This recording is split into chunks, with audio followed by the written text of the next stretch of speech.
Alright guys, Jay at Auto Performance here. So what we're going to do today, I'm going to show you how to swap the manual select lever on an AOD. And this is the manual select lever. I've kind of talked about this before if you watch my videos, that Ford was gracious enough to put a different one of these on damn near every car. So it can be, it's kind of common practice that you may have to swap this out at some point in time. So if you get a new transmission from somebody or core transmission or something, good chance you may have to swap this out. Or maybe you're putting an aftermarket shifter in or something that typically requires this to be changed. So I'm going to show you how to do that as best I can. Again, I apologize, our production quality is terrible, so, but hopefully you'll get the idea. So, alright, so first thing you're going to do, you have your TV lever here, and I've already got this loose, but you're just going to take this off and remove your TV lever. That's simple enough. Next thing, well, I'm sorry, let me back up for a second. Obviously, I've removed the oil pan, and I did find this easier to remove the filter.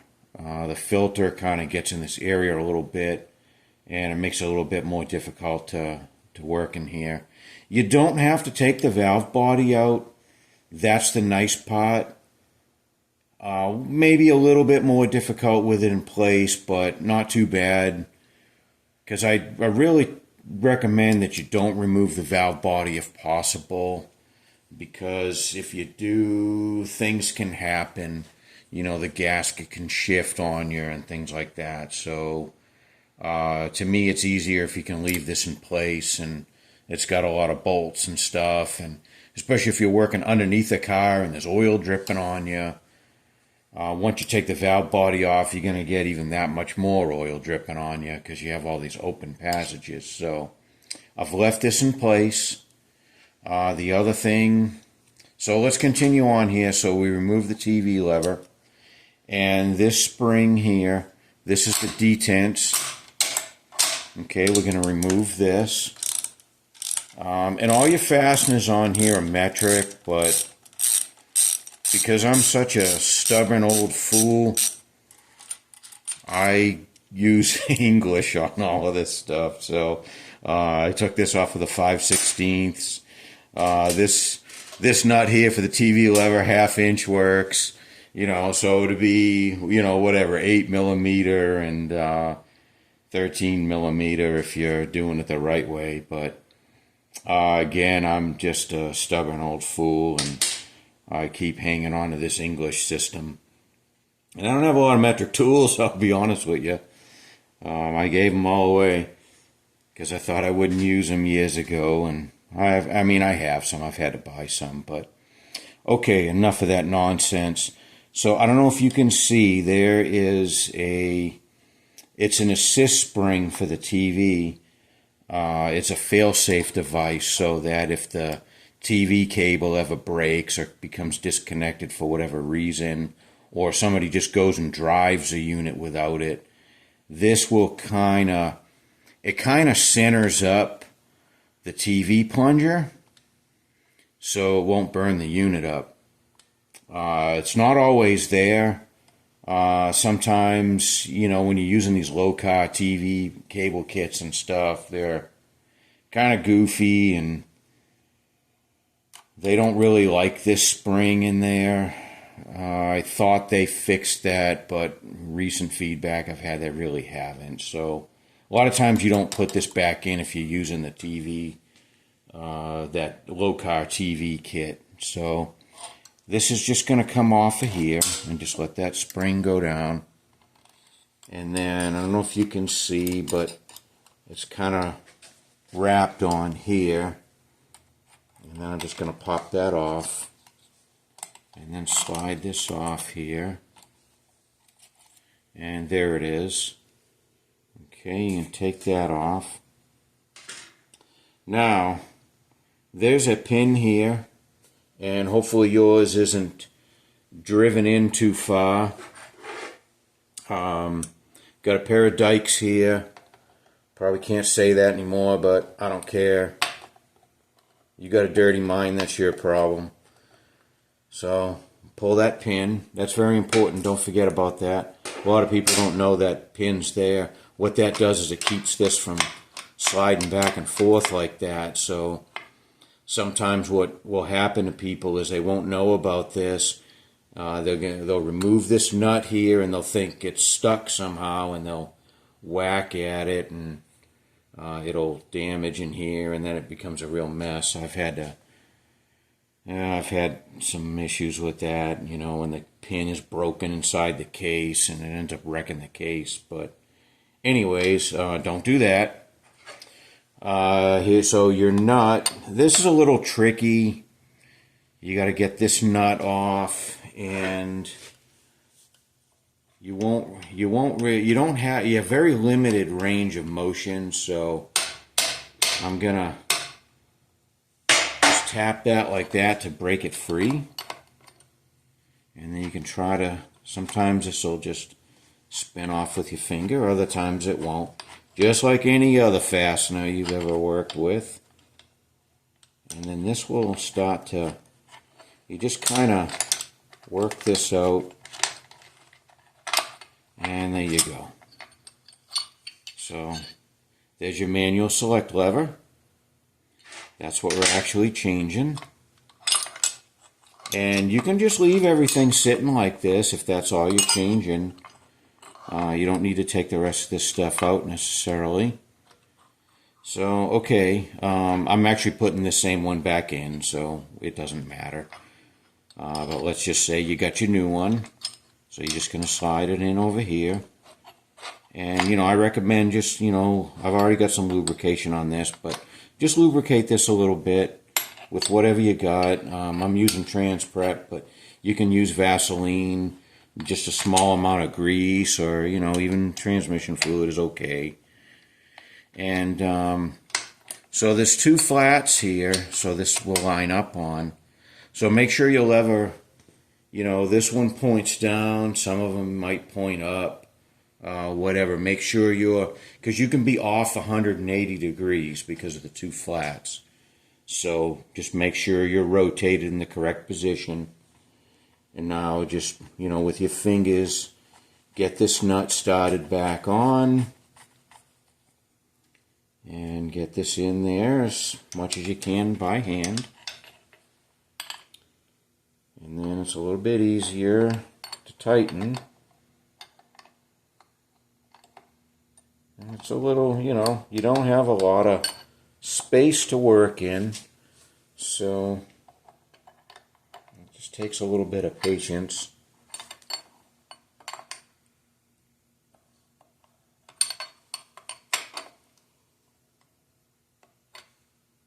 Because I'm not using the right wrench, it's a little on the tight side. I'm using a 13/16. Again, everything's metric. I don't know what the metric size is for that. Sure you guys know, I don't. I just rebel the metric system for some reason. Don't know why I do these things, but that's the way I am. So okay, tighten that up. And then, because you still don't have your pin in, go ahead and engage that back in. This will pull out enough where you can, you know, have it engaged, disengaged, so you don't have to worry about engaging that at first. And then the main thing here is make sure this is, you know, on the plunger within this space here, just like shown. Might be a little tricky for you.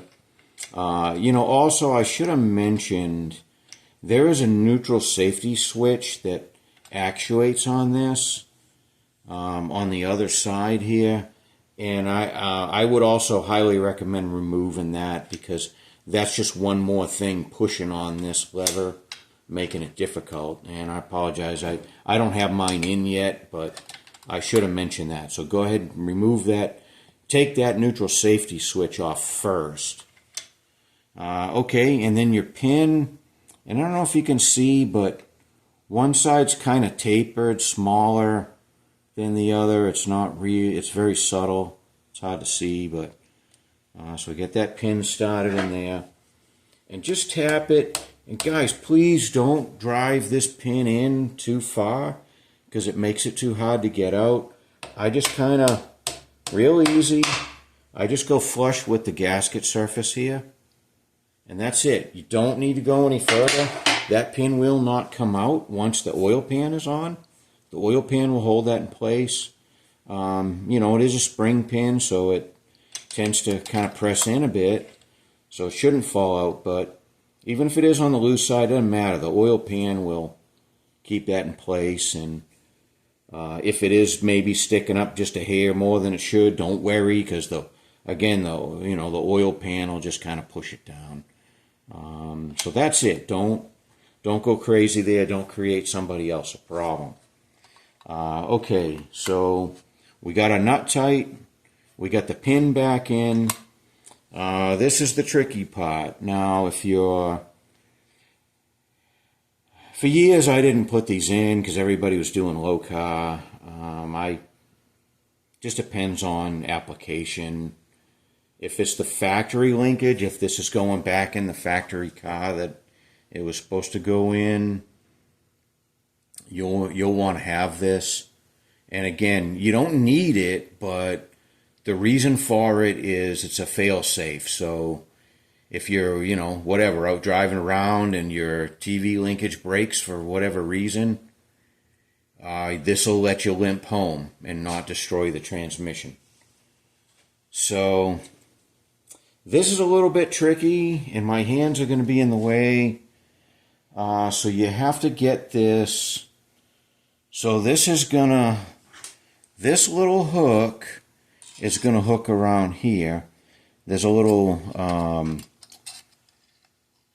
there's like a shaft here that this is going to slide over the shaft. And then this is going to hook onto here. And then your, kind of hard to explain, but, and then this is going to get, this will be facing down like this. I'm sorry, it's going to hook on this side. So this will hook on, this little hook will hook on this side.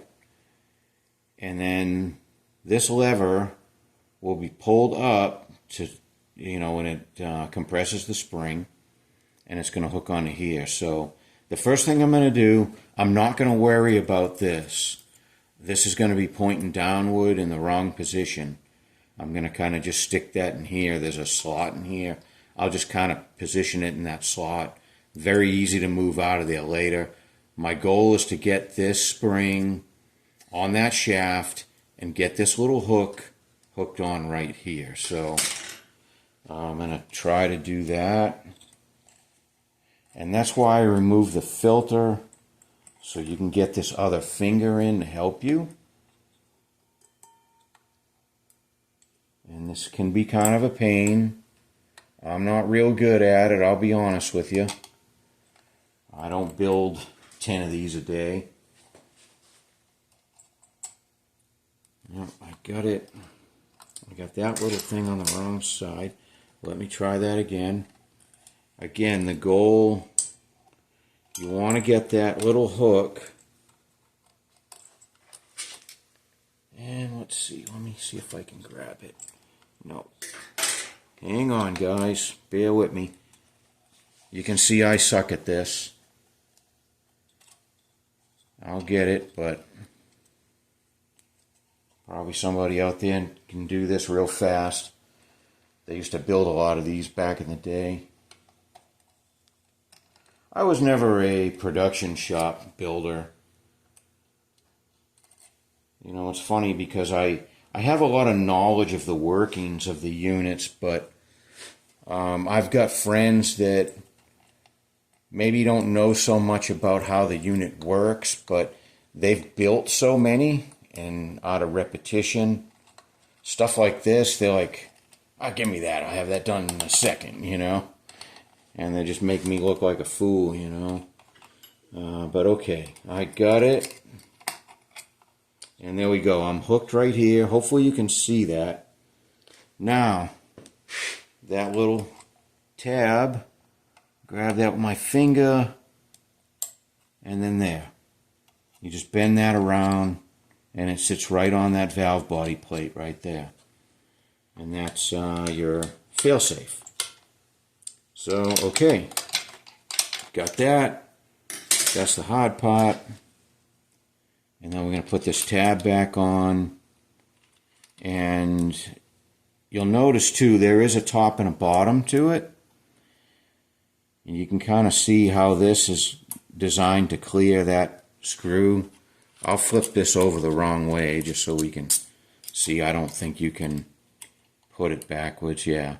If you try to put this backwards, it's in the way of that screw. It doesn't quite clear it. So just flip it over if you had it the wrong way.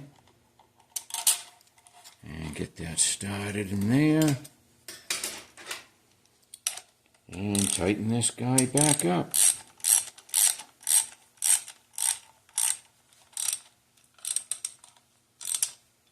Okay. Tighten that back up. Then you can put your TV lever back on. If yours, or if you bought a new trans, maybe it didn't come with the lever. It wanted you to put your own on there. And let me grab the wrench for that.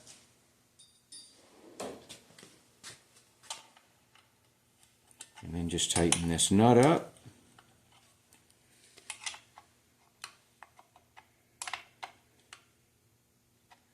It's got a lock washer on it. You don't got to kill it. So, okay. And just make sure everything looks good. Make sure you're in this groove. That's very important. You'll have a lot of problems if you don't get in that groove properly. Or if you try to get it in this groove or something. But it goes right here. And just run it through the gears. Make sure everything's good there. Run your TV lever. That all looks good. Okay, perfect. Put your filter back. Don't forget this little gasket here. That's important. Make sure that doesn't fall off when you go to put it on. You can put a little bit of grease or something, a trans prep or Vaseline or whatever you got to hold that gasket in place if you need to. And then this just gets 3 screws.